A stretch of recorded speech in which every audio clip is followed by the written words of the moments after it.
Deposit दीजिएगा, उसी समय पेपर साइन हो जाएगा, कोई दिक्कत नहीं। अरे सोनल जी बैठिए ना, खड़ी क्या बैठिए रवि भाई। देखिए, एक हफ्ते से मैं कह रही हूँ मुझे उस घर में नहीं रहना, मतलब नहीं रहना। नहीं, आप बस मुझे मेरा डिपॉजिट वापस ला कर दो। देखिए, डिपॉजिट मिलेगा तो ही तो मैं दूसरे फ्लैट में जा पाऊंगी ना। आप मेरी मजबूरी तो समझिए प्लीज। सोनल जी आपको भरोसा नहीं होगा, ये देखिए, ये 5 मिनट भी नहीं हुए हैं अभी आपके जो ऑनर है ना मोहन जी से बात किए हुए। अरे रवि भाई, आपको तो पता ही है ना कि जो एग्रीमेंट होता है, रेंट एग्रीमेंट, वो 11 महीने के लिए होता है। अब जो भी मजबूरी हो, आपको 7 महीने में खाली करना है, तो बस मोहन जी का ये कहना है कि थोड़ा सा वक्त। थोड़ा रवि भाई, थोड़ा टाइम। मैं एक पल नहीं रहना चाहती उस मनहूस घर में।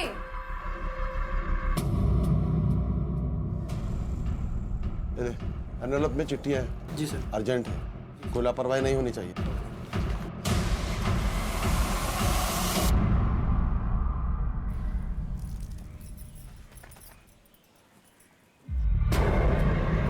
ओ ताई, यहाँ पे जमीन इतनी नरम नरम क्यों है?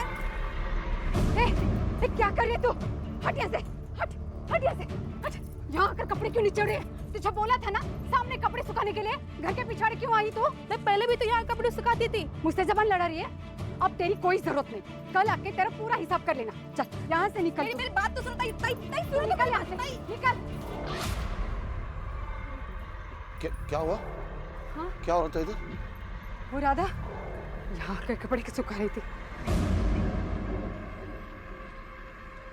आप इतने जल्दी कैसे आ गए? मैं कुछ दिन के लिए वैद्य की दुकान बंद किया। दुकान बंद कर दे? ये क्या पागलपन है?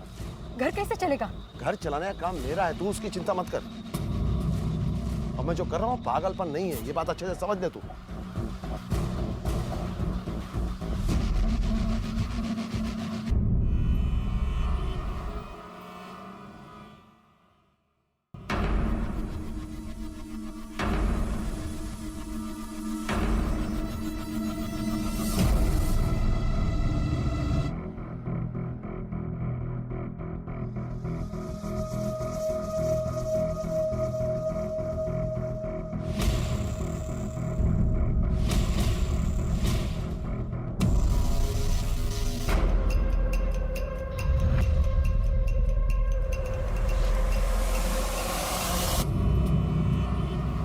अरे मैडम, आप अपने घर के सारे पंखे निकलवा रही हो और आपके घर में तो एसी भी नहीं है। आप इतनी गर्मी में रहोगी कैसे? भैया, तुम फ्री में काम करते हो? नहीं तो मैडम, पैसे लेता हूँ। तो मुंह बंद करके अपना काम करो और मुफ्त की राय मत दो। जी मैम सर। चलो दूसरे कमरे में। जी। हेलो कालिंदी, अच्छा सुन, जब तक मुझे दूसरा पीजी नहीं मिलता मैं तेरे घर पे रह सकती हूँ क्या? अरे मेरे घर दीदी और जीजा है, तुझे तो पता है। मैं कोई और ऑप्शन ढूंढती हूँ। Okay bye.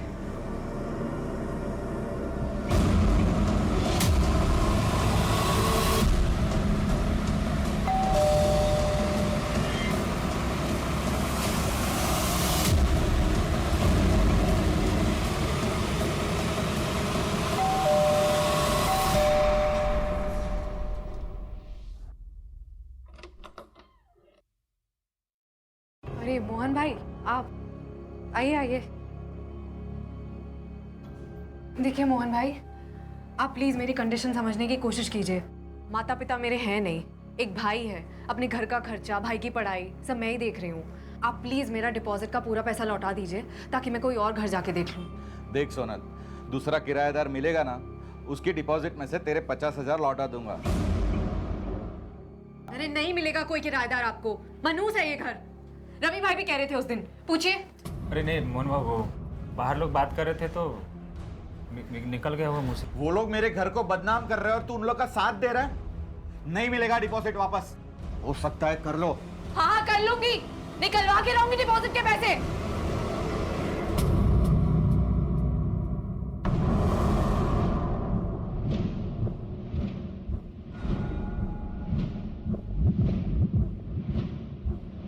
अहो, अनमोल स्कूल से घर आया ही नहीं। वो अपने दोस्त यश के यहाँ रुका है और कह रहा है कि यहाँ आएगा ही नहीं। जाओ बेटा, तुम अंदर जाओ, दरवाजा बंद कर लो।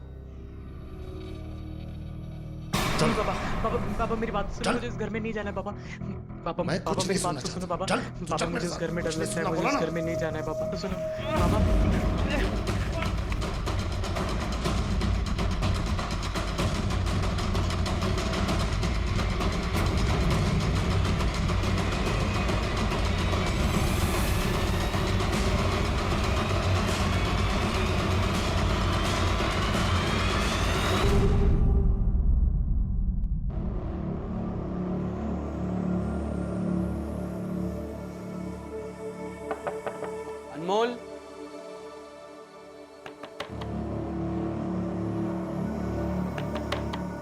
अनमोल,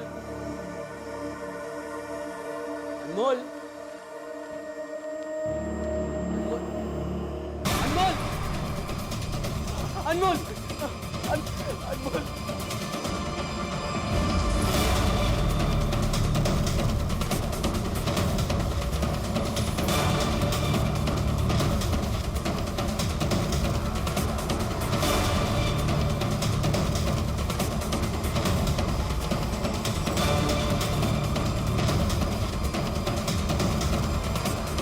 दरवाजे पर पोस्ट एंट्री नहीं दिख रही।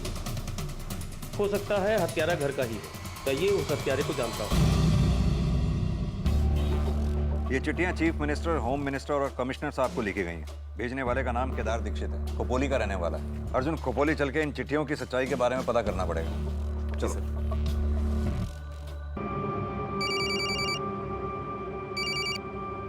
हेलो, पीएसआई पाटिल बोलता है का? हाँ जी, पाटिल बोल रहा हूँ।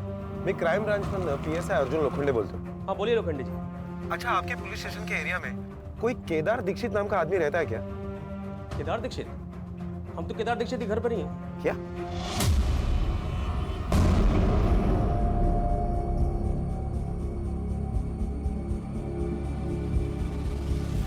अरे वॉचमैन, शांतनु को देखा? कब से ढूंढ रहा हूँ, मिल नहीं रहा है कहीं पे। नहीं तो साहब। अगर आपने देखा शांतनु को? मोहन भाई सुनो ना। ए सोनल देख, प्लीज अभी डिपॉजिट की बात मत करना, मैं बहुत परेशान हूँ। मैं जानती हूँ आप क्यों परेशान हो। आइए आपकी परेशानी का हल बताती हूँ।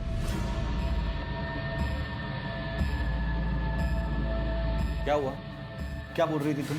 आप अपने बेटे को ढूंढ रहे हो ना? कहाँ है मेरा बेटा? घबराओ मत, आपका बेटा मेरे पास डिपॉजिट है। आप मेरा 50,000 रुपए का डिपॉजिट ले आओ और अपना डिपॉजिट ले जाओ। 50,000 रुपए के लिए तू उस हद तक गिर गई कि मेरे बेटे को किडनैप कर लिया? अपने बेटे पर बात आई तो आपने भी हाथ पार कर दी, गला पकड़ लिया मेरा। वो 50,000 रुपए मेरे लिए भी बहुत कीमती हैं। तो मोहन भाई, मुझे मेरा पैसा लाके दो और आपका बेटा आपके घर पहुंच जाएगा।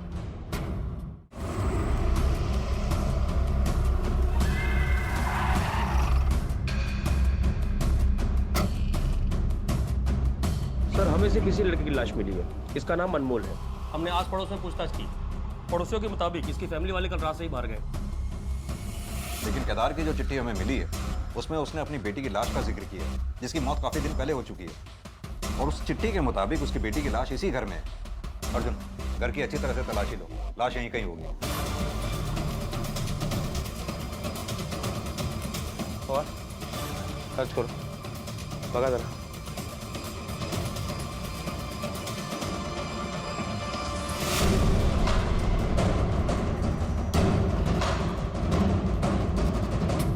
सर, मैं दोस्त हूँ अनमोल का, अपने नोट्स लेने आया था। यहाँ आकर देखा तो अनमोल की लाश पड़ी थी।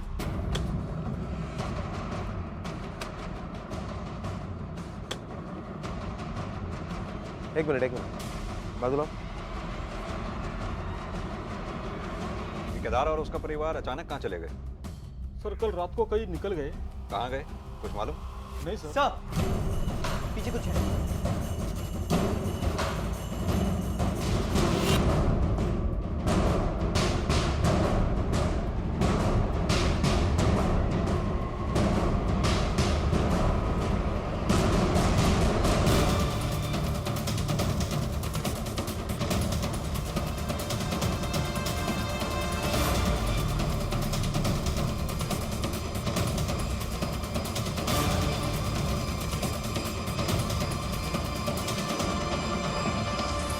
ये नीतू है, केदार भाई की बेटी।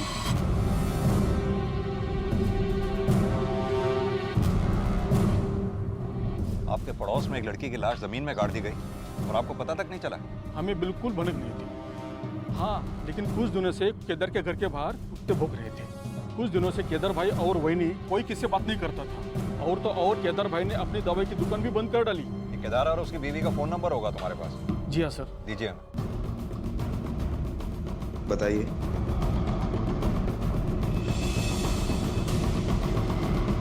सर, फोन स्विच ऑफ है।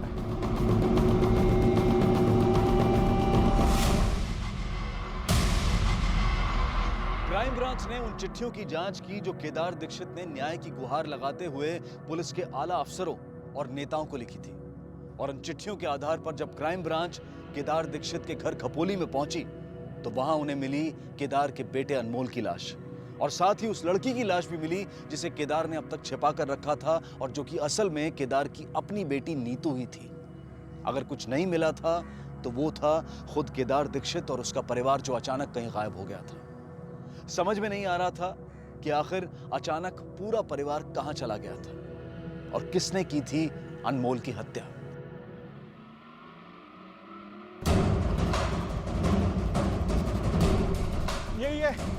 यही है वो लड़की। बोल, मेरा बेटा किधर है? हाँ, इसने मेरे बेटे को किडनैप किया है सर। सर मैंने किडनैप नहीं किया, मैं तो सिर्फ इन्हें डरा रही हूँ। इनका बेटा है कहाँ? सर आइए सर। शांतनु बेटा, आजा आजा बेटा। सर मैं तो अपना डिपॉजिट वापस लेना चाह रही थी सर। इससे आसान तरीका नहीं मिला तुम्हें कोई? सर मैं कितने दिनों से इनको। बेटा, ये यहाँ पर आपको जबरदस्ती लेकर आई थी? नहीं, दीदी ने बोला कि हम लोग वीडियो गेम खेलते और मैं यहाँ पहुँची। यादव, बच्चे का बयान दर्ज कर लो और इसे थाने लेके चलो। सर मैं तो कुछ नहीं किया। सर आप प्लीज मेरी बात तो सुनिए।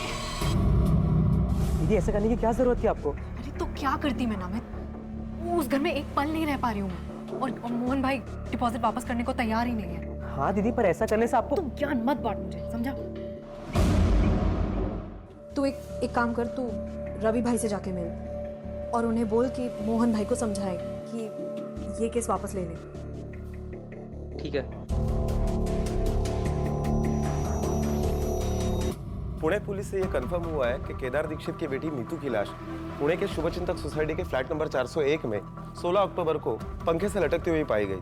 पोस्टमार्टम रिपोर्ट से यह भी साफ हो रहा है कि दम घुटने की वजह से और गले की हड्डी टूटने की वजह से उसकी मौत हुई। सर एक गोष्ट मुझे लक्षात येत नाहीये, जो बाप अपनी बेटी की सुसाइड केस को मर्डर केस साबित करने के लिए इतनी कोशिश कर रहा है, उसकी लाश संभाल के रख रहा है, अलग अलग जगहों पर चिट्ठियां लिखकर उसके दोबारा पोस्टमार्टम की रिक्वेस्ट कर रहा है, अब वही बाप अपने फैमिली के साथ गायब है जबकि उसके बेटे का यहाँ पर मर्डर हुआ है। अपने खबरियों को अलर्ट करो, केदार की फैमिली के फोटोग्राफ्स उन्हें भेजो, और हाँ, केदार के बेटे अनमोल के पोस्टमार्टम के साथ साथ केदार की बेटी नीतू का भी दोबारा पोस्टमार्टम कराओ। Okay sir.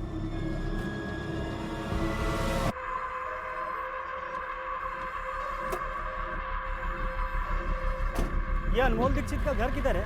काय झाला? वो अंतिम संस्कार का सामान लाया था।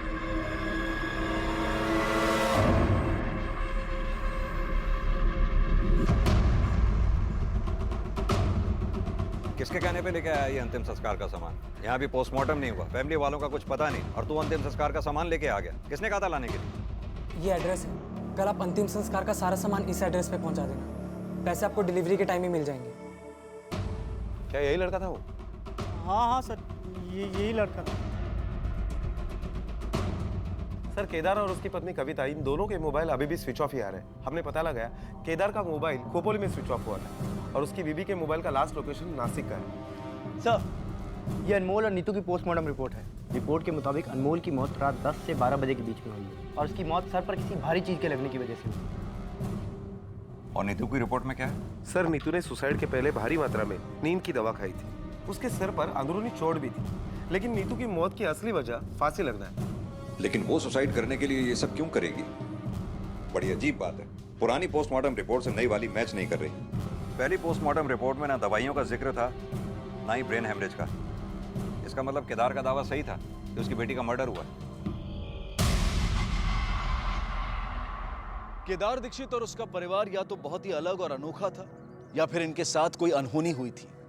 एक तरफ तो केदार दीक्षित अपनी बेटी की लाश को घर में छिपाकर पुलिस के आला अफसरों से उसके दोबारा पोस्टमार्टम की गुहार लगा रहा था, और वहीं दूसरी तरफ अपने बेटे की लाश को घर पर छोड़कर अपने परिवार के साथ भाग खड़ा हुआ था। क्राइम ब्रांच के लिए यह सबसे अनोखा केस था, लेकिन उन्होंने इसे एक चुनौती की तरह लिया और तहकीकात शुरू कर दी। सर केदार अपनी बेटी नीतू का अंतिम संस्कार नहीं करना चाहता, तो फिर ये अनमोल क्यों? केदार अपनी बेटी की लाश को अपने घर में छुपा के रखना चाहता था। हो सकता है केदार और उसके बेटे अनमोल में तकरार हुई हो और केदार के हाथों अनमोल का कत्ल हो गया हो, और अब पूरा परिवार गायब है। और सबसे पहले हमें केदार और उसकी फैमिली का पता लगाना होगा, क्योंकि अनमोल के मर्डर केस में केदार और उसकी फैमिली वही सबसे बड़े सस्पेक्ट हैं। केदार दीक्षित के हाथ आए बिना इस केस का सुलझना मुश्किल था, इसलिए पुलिस ने जोर शोर से उसकी तलाश शुरू कर दी। साथ ही नीतू के कातिल और उसके कत्ल की वजह को ढूंढने के लिए क्राइम ब्रांच पुणे रवाना हुई। सॉरी सर, डॉक्टर की गलती की वजह से हम भी इस केस को आगे इन्वेस्टिगेट नहीं कर पाए, लेकिन अब हम आपको पूरा कोऑपरेट करेंगे। सर ये वही डॉक्टर है जिन्होंने नीतू दीक्षित का पहले पोस्टमार्टम किया था। सॉरी सर, उस दिन 5-6 लाशों का पोस्टमार्टम करना था। वो शाम को मेरी बेटी की बर्थडे पार्टी भी थी, शायद जल्दबाजी में कुछ छूट गया हो। आपको जरा सा भी एहसास है आपकी इसी लापरवाही की वजह से एक मुजरिम खुला घूम रहा है? सॉरी सर, आगे से दोबारा ऐसा नहीं होगा। आगे से आप दोबारा कर भी नहीं पाएंगे ऐसा। इनके खिलाफ लापरवाही का चार्ज लगाइए। सर आप जाइए, कोर्ट के नोटिस का इंतजार कीजिए। सर सॉरी सर, ले जाओ, दोबारा नहीं होगा ऐसा सर, प्लीज नहीं होगा सर। ये नीतू जिस फ्लैट में रहा करती थी उस फ्लैट में नीतू के अलावा और कोई भी रहता था क्या? हाँ सर, उस फ्लैट में उसके साथ एक लड़की रहती थी जिसका नाम सोनल है।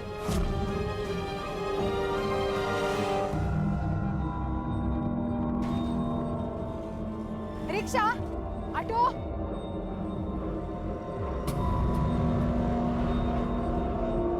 अभी आप लोग कहाँ थे और कहाँ जा रहे हो? हम घर जा रहे हैं। आप लोग को पुलिस ढूंढ रही है। पुलिस? आपके घर से नीतू की लाश मिली है। लाश? अभी आप तो ऐसा बोल रही जैसे आपको कुछ मालूम ही नहीं है। आप लोग जिस रात को गए उसी रात को अनमोल का मर्डर भी हो गया। अनमोल? हाँ भाभी, हमने आपका फोन बहुत ट्राई किया मगर फोन भी तो नहीं लग रहा था।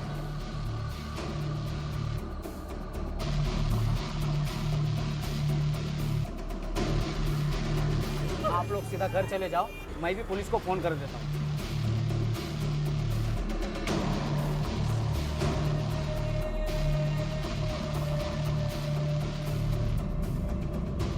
कितनी बार बोला तुझे खाने के पीछे पानी नहीं पीते?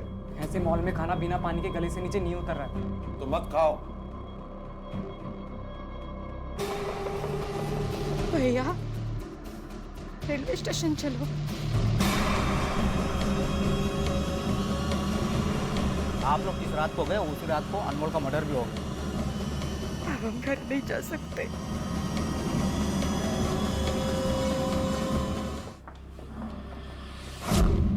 तुम इसे जानती हो? हाँ सर, ये नीतू का भाई अनमोल है। नीतू की मम्मी के साथ आया था 1-2 बार उससे मिलने। किसी ने उसका मर्डर कर दिया है। क्या? देखो सोना, नीतू की पोस्टमार्टम रिपोर्ट से ये बात साफ हो चुकी है कि नीतू का मर्डर हुआ था। अब तुम सीधी तरह से ये बताओ कि तुमने नीतू को मारा क्यों? नहीं सर, मैंने नहीं मारा सर। क्यों? जो लड़की 50,000 रुपए के लिए अपने मकान मालिक के बेटे को किडनैप कर सकती है उसके लिए मर्डर करना कौन सी बड़ी बात है? नहीं सर, आप मेरा यकीन कीजिए सर। सर मुझे तो अभी तक यही लग रहा था कि नीतू ने सुसाइड किया था। तुम्हें ऐसा क्यों लगता था कि नीतू ने सुसाइड किया होगा? सर मैं, नीतू और रचना हम तीनों बेस्ट फ्रेंड्स थे सर। मैं और नीतू साथ रहते थे सर, और हमारी बिल्डिंग में रचना 6th फ्लोर पर रहती थी। वो फ्लैट उसके पापा ने उसे गिफ्ट दिया था। शादी के बाद वो और उसका हस्बैंड वहीं रहने वाले थे। 2 महीने पहले उसने अपने ही फ्लैट से कूद के सुसाइड कर लिया। हो सकता है वो भी मर्डर हो। नहीं सर, रचना ने सुसाइड ही किया था क्योंकि हमें उसके हाथ से लिखा हुआ सुसाइड नोट मिला था। क्या रचना के सुसाइड का कारण जानती हो? हाँ सर। सर रचना जिस लड़के से प्यार करती थी उसकी एक एक्सीडेंट में मौत हो गई, और फिर रचना काफ़ी डिप्रेस्ड रहने लगी थी। और फिर रचना के सुसाइड के बाद नीतू हमेशा सिर्फ उसी की बातें करती रहती थी सर। सर वो भी डिप्रेशन में आ गई थी। और नीतू क्या कर रही है? जल जाएगा। पागल हो गई है क्या? ध्यान कहाँ है तेरा? और फिर उसके 2 हफ्ते बाद उसने भी। देख भाई नमित, अब तो इतना लायक तो हो गया कि ट्यूशन से अपना खर्चा निकाल ले।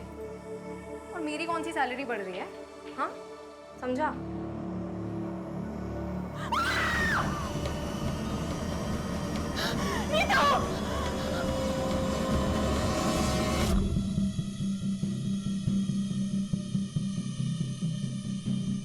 सर सुसाइड हो या मर्डर, मोहन भाई के घर को पनौती तो लग गई ना।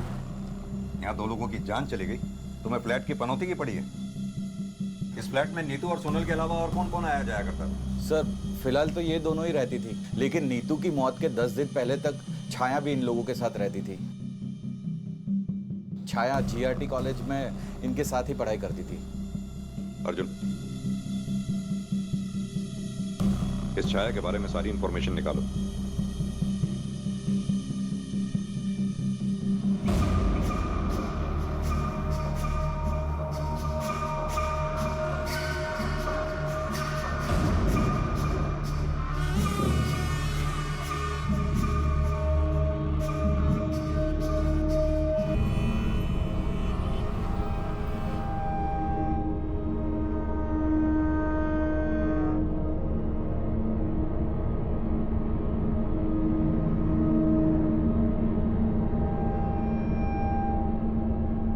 मामा का घर इधर ही, तू मामा के घर जा।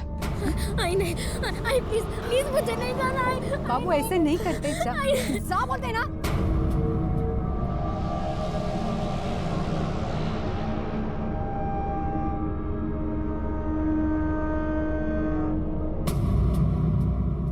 छाया, तुमने नीतू का पीजी अचानक क्यों छोड़ दिया था? सर, रचना की मौत के बाद उस बिल्डिंग को लोग मनुष्य बिल्डिंग कहने लगे थे, इसलिए छोड़ दिया।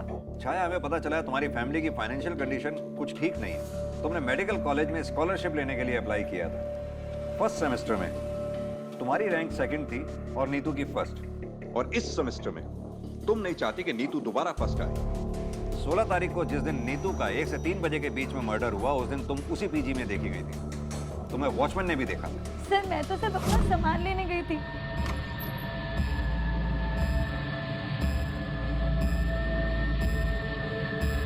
मैं तो नीतू से मिली भी नहीं थी। लेकिन नीतू का पीजी छोड़ने के बाद उस घर की एक चाबी तुमने अपने पास रखी। यानी जो कुछ भी किया पूरी प्लानिंग के साथ किया। सर, मैं तो ऐसा कुछ करने का सोच भी नहीं सकती। ऐसा क्यों? क्योंकि सर, नेक्स्ट एग्जाम में मैं नीतू से ज्यादा मार्क्स लाने वाली थी। वो कैसे? सर, नीतू पढ़ाई में बहुत अच्छी थी, लेकिन इधर उसका दिल पढ़ाई में कम और प्यार में ज्यादा था। प्यार किससे? सर, सोनल के भाई नमित से। छाया, अगर तुम्हारी ये बात झूठ निकली ना तो तुम्हारा ही नुकसान होगा। नहीं सर, आप चाहे तो किसी से भी पता कर सकते हैं। सच क्या है झूठ क्या है ये तो हम पता लगा ही लेंगे। फिलहाल तुम जा सकती हो, लेकिन हमसे पूछे बगैर ये शहर छोड़कर जाना नहीं कहीं। सर, सोनल ने ये नीतू के अफेयर वाली बात हमें क्यों नहीं बताई? अर्जुन, हो सकता है नीतू के मर्डर में सोनल या नमित इन दोनों में से कोई इन्वॉल्व हो, इसीलिए सोनल ने हमें पूरी बात बताई ही ना। लेकिन छाया की कहानी पे भी भरोसा नहीं किया जा सकता। हो सकता है इसने अपने आप को बचाने के लिए कोई कहानी बनाई हो। ये छाया के स्टेटमेंट को क्रॉस वेरीफाई करो। Okay sir.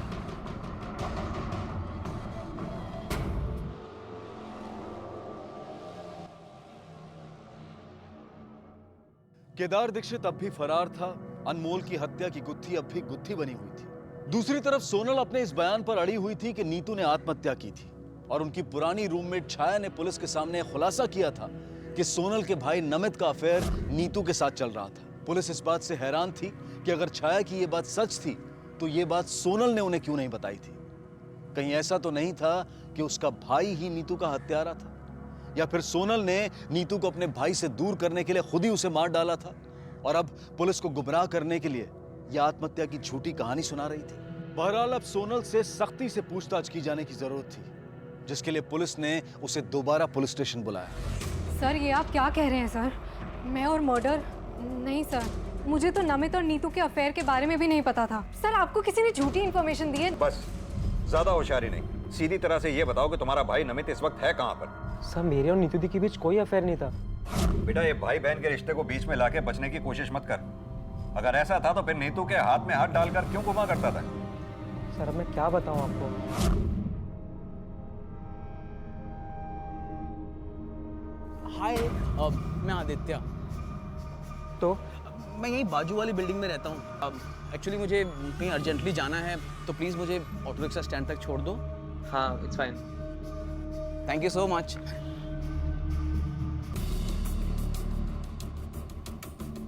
मैं तुम्हारे कंधे पे हाथ रख लूं? एक्चुअली बाइक पे मुझे बहुत डर लगता है ना, कहीं मैं गिर गया तो। आइला, तुम तो सच में बहुत भुजंग बाहु हो।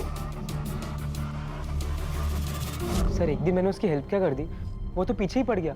दूसरे दिन आके आई लव यू बोलने लग गया। मैं ये बात सोनल दी को कैसे बताऊं, मुझे समझ ही नहीं आ रहा था सर। सर, मेरे और नीतू दी के बीच ज़्यादा एज डिफरेंस नहीं था। और मेरी उनसे बॉन्डिंग भी अच्छी होने लगी थी, तो एक दिन मैंने सब कुछ नीतू दी को बता दिया।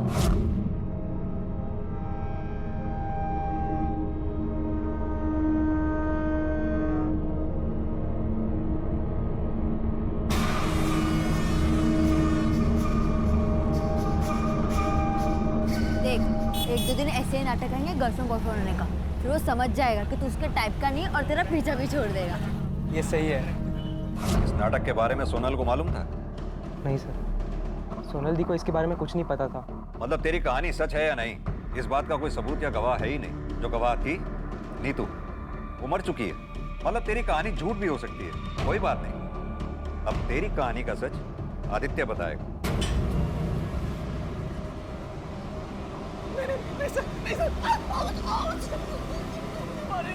मैं बर्दाश्त नहीं कर पाऊंगा सर। तो फिर सच सच बता, तेरे और नमित के बीच में सीन क्या चल रहा है? सिर्फ सीन नहीं सर, ये तो हमारी एक अधूरी प्रेम कहानी है। और इसी अधूरी प्रेम कहानी को पूरा करने के लिए तूने नीतू को मार दिया? नहीं सर, मैं तो खुद के काटे मच्छर को भी नहीं मार सकता हूँ सर, तो मैं नीतू की जान कैसे ले सकता हूँ? क्यों? प्यार में तो लोग दूसरे की जान तक ले लेते हैं। सर, प्यार में जान लेना सच्चा प्यार नहीं होता, हैवानियत होती है, वैशीपना होता है। अरे प्यार में तो लोग जान तक लुटा देते हैं सर। अब पुलिस के सामने सिर्फ दो संभावनाएं बनती थी। पहली, सोनल और उसके भाई नमित में से किसी एक ने या फिर दोनों ने मिलकर नीतू का कत्ल किया था, या फिर नमित से एक तरफा प्यार करने वाले इस लड़के आदित्य ने नीतू को नमित से दूर रखने के लिए उसे मार दिया था। पुलिस ने इन दोनों संभावनाओं को खंगालने की कश्मकश शुरू कर दी, लेकिन वो इस बात से अनजान थी कि जल्द ही उन्हें इस मामले से जुड़ी अब तक की सबसे बड़ी खबर मिलने वाली थी। एक minute sir. Hello, okay, thank you sir. अभी इंफॉर्मेशन मिली है कि केदार के एटीएम कार्ड से नासिक के एरिया से पैसे निकाले गए हैं। नासिक पुलिस को इन्फॉर्म करो, नासिक निकलने की तैयारी करो। सर, ये रूम में है, ये रूम में। धोखा दी तू मेरे को? हाँ, मैं पागल वागल नहीं हूँ। छोड़ छोड़ छोड़ मेरे को, छोड़। फसौलस तू मला, धोखे से लेके आई मेरे को इधर। फसौलस तू? हाँ, छोड़ छोड़, मैं पागल नहीं हूँ।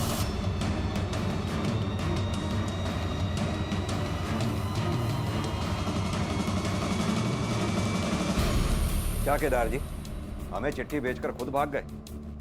ये लुका छिपी का खेल क्यों खेल रहे हैं हमारे साथ? सर, आप मेरी बीवी को समझाइए, ये मुझे पागल समझ रही है। सर, अपनी बेटी की लाश घर में कोई रख सकता है क्या?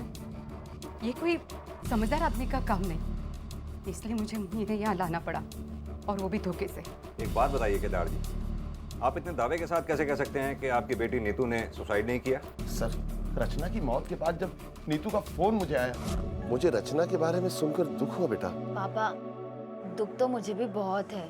बस जिंदगी में कठिन समय तो हर किसी के जीवन में आता है, पर उस कठिनता से उबरने के लिए ऐसा सुसाइड नहीं करना चाहिए, गलत कदम है। जब मुझे नीतू की मौत की खबर मिली तो मुझे इस बात का पूरा यकीन था कि मेरी बेटी कुछ भी कर सकती है, लेकिन आत्महत्या नहीं कर सकती। और यही बात मैंने कविता से भी कही।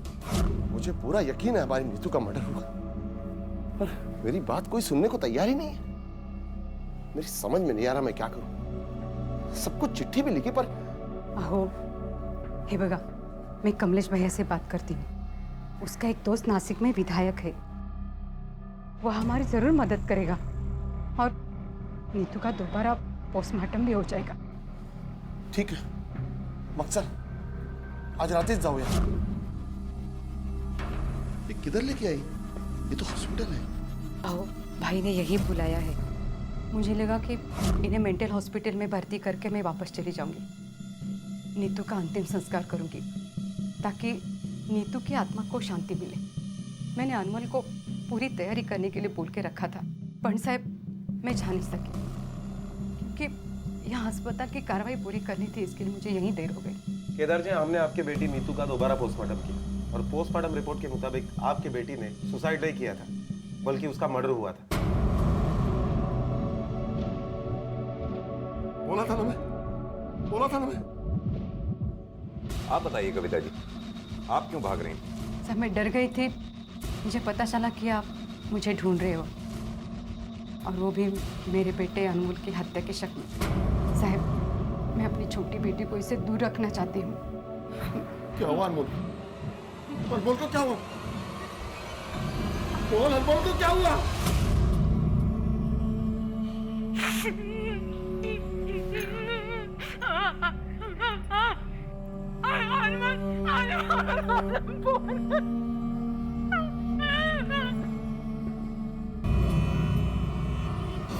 सर मुझे लगता है अनमोल के मर्डर से बचने के लिए अपने बीबी के साथ मिलकर केदार ने मेंटल होने का नाटक किया होगा, ताकि अगर हम उसे पकड़ भी ले तो मेडिकल ग्राउंड पर उसे सजा में कुछ राहत मिले। अर्जुन, ये हो भी सकता है और नहीं भी। अगर केदार ने अपने बेटे अनमोल को नहीं मारा तो हो सकता है नीतू और अनमोल का हत्यारा कोई और हो, जो ये जानता हो कि केदार ने नीतू की लाश को अपने घर में छुपा रखा है और वो लाश को ठिकाने लगाने के लिए ही आया हो, ताकि नीतू का दोबारा से पोस्टमार्टम ना हो सके। अर्जुन, हमें हर सस्पेक्ट, हर गवाह से फिर से पूछताछ करनी होगी। हो सकता है कुछ हाथ लगे। साहब, जब केदार जी के घर उनकी बेटे की लाश मिली तो उसके एक दिन पहले मैं दुकान बंद कर रहा था तो देखा वैद्य जी के घर के सामने एक सफ़ेद रंग की गाड़ी चक्कर लगा रही थी, लेकिन वो एम्बुलेंस जैसी थी जिस पे आरटी हॉस्पिटल लिखा हुआ था। साहब, मैं 2 दिनों से शिरडी गया हुआ था, शिरडी से आज ही वापस आया हूँ सुबह। Thank you sir. ठीक है सर, जिस दिन अनमोल का मर्डर हुआ था उसी दिन आरटी हॉस्पिटल की एम्बुलेंस पूना से खोपोली जा रही थी। वही एम्बुलेंस केदार के घर पर भी दिखाई दी थी। सर, पूना से खोपोली जाने वाले टोल नाके पर जो सीसीटीवी कैमरा है उससे हमने फुटेज निकाली और उससे ये फोटो निकाला। ये दोनों भी हॉस्पिटल के एम्प्लॉय नहीं है। फिर पूना पुलिस से पूछताछ करने पर पता चला है कि दोनों हिस्ट्री शीटर्स हैं, अजय और बद्री। सर, मैंने अपने खबरियों को काम पर लगा दिया है।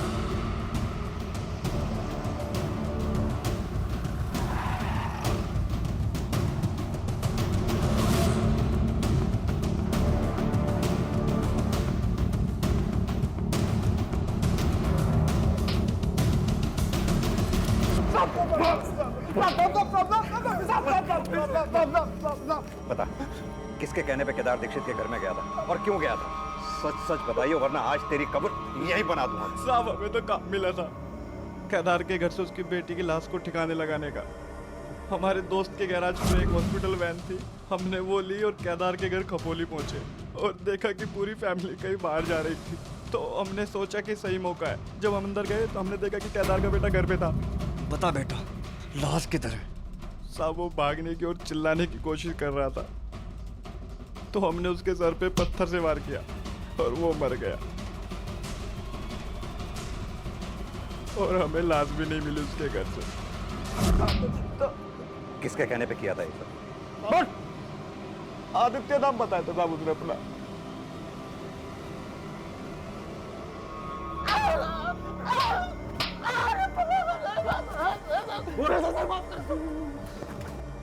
ए, ठीक से देख, यही था ना?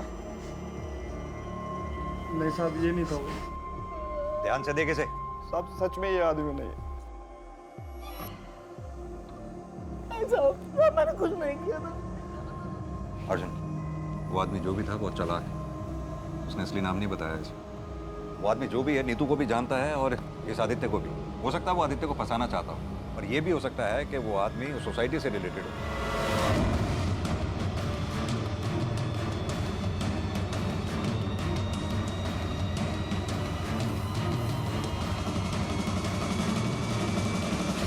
मोहन जी, मुझे आपसे नीतू के बारे में कुछ पूछताछ करनी है। सर प्लीज, अभी नहीं, मैं बहुत अर्जेंट से मैं हूँ, मुझे रजिस्ट्रेशन करवाना है, मेरे फ्लैट की डील हो गई है। 5 मिनट तो रुक सकते हैं ना? सर, 90 लाख का फ्लैट में 60 लाख में बेच रहा हूँ। थोड़ा भी लेट हो गया ना और उसका इरादा बदल गया ना तो फिर वो डील कैंसिल कर सकता है। सर, वैसे भी नीतू के मरने के बाद सोनल ने भी फ्लैट खाली कर दिया, अब यहाँ कोई रहने को तैयार नहीं है। वैसे आपका ये फ्लैट खरीद कौन रहा है? अब यही वो आदमी था।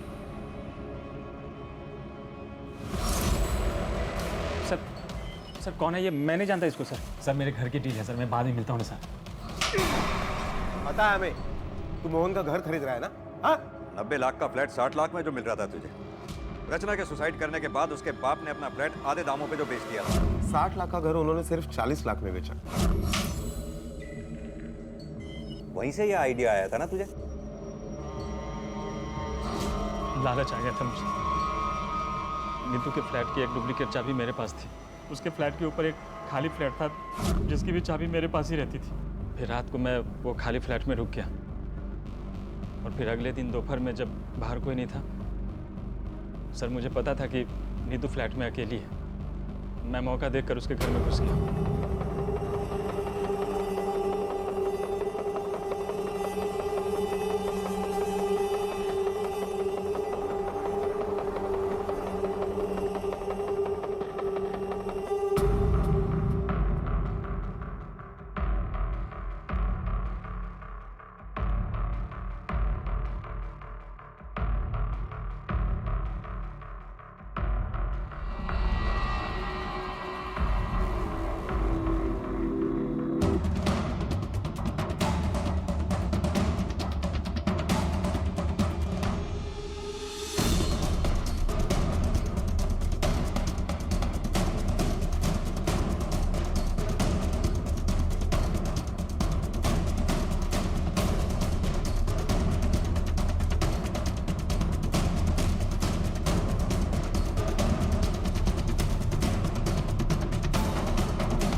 वापस उस खाली फ्लैट में चला गया। जब पोस्टमार्टम रिपोर्ट में भी ये आया कि उसने सुसाइड किया तो मुझे लगा कि मेरा प्लान सक्सेस हो गया, लेकिन केदार जी मानने को तैयार ही नहीं थे कि उनकी बेटी ने सुसाइड किया। देखिए सर, आप लोगों से गलती हो रही है। आप मेरी बात मानिए, एक बार उसका पोस्टमार्टम फिर से करवाइए। दोबारा पोस्टमार्टम नहीं करवा सकते, आप बात को समझने की कोशिश कीजिए और प्लीज बॉडी को ले जाइए। मैं अपनी बेटी की लाश तो लेके जा रहा हूँ, लेकिन जब तक आप लोग उसका दोबारा पोस्टमार्टम नहीं करवाएंगे मैं उसका अंतिम संस्कार नहीं करूंगा। सर मैं बहुत डर गया था। मैंने सोचा अगर दोबारा पोस्टमार्टम होता है और कुछ निकलता है तो मैं बुरी तरह फंस जाऊंगा।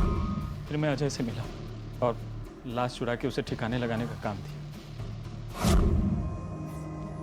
सस्ते फ्लैट खरीदने के चक्कर में एक बसे बसाए परिवार का पूरा घर बर्बाद कर दिया तुमने। अब यही है घर तेरा, सड़ेगा सारी जिंदगी इसी जेल में।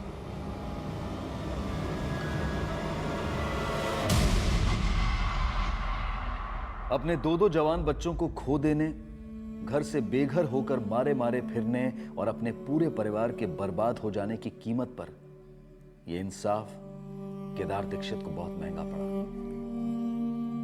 मेडिकल एंट्रेंस एग्जाम में पास हो गई हो।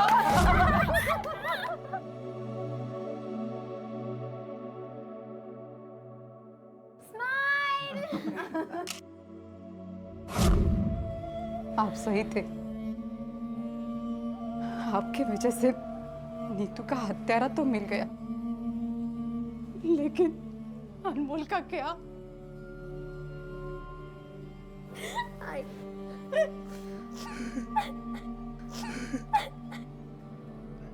नीतू की ये कहानी उन सभी लोगों के लिए एक बहुत बड़ा सवाल है जो जुर्म, लालच और नाइंसाफी की इस तरह की घटनाओं को सुनकर और पढ़कर अफसोस जताते हुए ये तो कहते हैं कि ये दुनिया अब रहने लायक नहीं रही है, लेकिन इस सच्चाई को पूरी तरह से नजरअंदाज कर देते हैं कि कहीं ना कहीं इन हालात के लिए वो खुद भी जिम्मेदार है। हम सब जिम्मेदार हैं। हर वो इंसान जिम्मेदार है जो इस समाज में, इस दुनिया में रहता है। वो एस्टेट एजेंट जिसने अपनी लालच की वजह से नीतू का कत्ल किया, वो किसी दूसरे ग्रह से नहीं आया था, बल्कि हमारे इसी समाज का हिस्सा था। कुछ लोग शायद ये कहेंगे कि किसी एक व्यक्ति की गलती का जिम्मेदार पूरे समाज को कैसे ठहराया जा सकता है, लेकिन इस तर्क में कोई दम नहीं। ये पूरी तरह से खोखला है, क्योंकि किसी भी इंसान को उसकी सोच, उसके परिवार और अपने समाज से मिलती है। अपने बेटे की किसी ऐसी जगह पर पोस्टिंग हो जाने पर जहां पर ऊपरी कमाई अच्छी होती है, हम खुशी में पूरे मोहल्ले में लड्डू बांटते हैं। हम ये कभी नहीं मानते हैं कि हमने हर इंसान में लालच के संस्कार खुद भरे हैं। हमने पैसे को, रुपए को इतना इंपॉर्टेंट बना दिया है कि हर कोई उसे पाना चाहता है, फिर चाहे उसे पाने का रास्ता और तरीका कितना भी गलत क्यों ना हो। अगर हम चाहते हैं कि जो कुछ नीतू और उसके पिता केदार दीक्षित के साथ हुआ वो दोबारा ना हो, तो हमें अपने सामाजिक संस्कारों पर फिर से गौर करना होगा, शायद उन्हें बदलना होगा, वरना इस तरह के हादसे बार बार होते रहेंगे और फिर ये दुनिया वाकई में रहने के लायक नहीं रहेगी। इसी विचार के साथ अब मैं अनूप सोनी आपसे विदा लेता हूं। फिर मुलाकात होगी अगले एपिसोड में एक और चौंका देने वाले केस के साथ। तब तक अपना और अपने परिवार का ख्याल रखें और देखते रहें क्राइम पेट्रोल डायल 100। सबक एक को, सीख हम सबको। जय हिंद।